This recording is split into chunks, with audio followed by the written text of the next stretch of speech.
సంధ్యా theatre తొక్కిసలాట ఘటనపై CM Revanth Reddy విస్పష్ట ప్రకటన చేశారు. హీరోని అరెస్ట్ చేసే సమయంలో అతను పోలీసులతో దురుసుగా ప్రవర్తించాడన్నారు. పోలీసులు తమ విధులను మాత్రమే నిర్వర్తించారన్నారు. ఇంతకు ఆ సమయంలో అక్కడ ఏం జరిగిందో scene to scene CM reaction చూద్దాం. చనిపోయిండ్రు, మీరు ఇక్కడ కూర్చుంటే థియేటర్లోనగా థియేటర్ బయట ఉన్న వేలాది మంది ఈ సినీ అభిమానులను మేము కంట్రోల్ చేయలేకపోతున్నాం. ల్యాండ్ ఆర్డరు శాంతి భద్రతలు చేయి దాటిపోయినాయి. మేము లాఠీ చార్జ్ చేయాల్సిన పరిస్థితి ఉంది.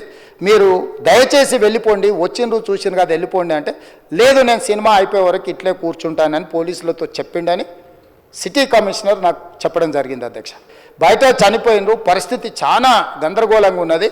మీరు ఇక్కడ నుంచి కదలాల్సిందే, లేకపోతే మిమ్మల్ని పోలీస్ స్టేషన్కు తీసుకెళ్లాల్సిన పరిస్థితి వస్తుంది.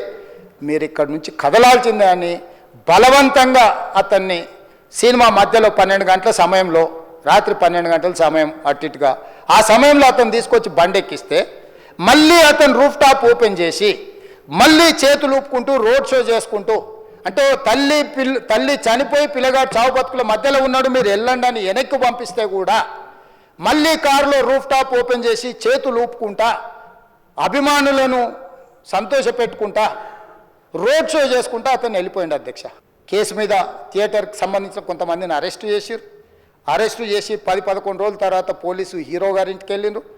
మీరు కూడా కేసులో A11 మీ మీద కేసు ఉందని చెప్పడానికి పోలీసులతో దురుసుగా ప్రవర్తించిండు. మీరు ఆ వీడియోలన్నీ కూడా చూసిండ్రు.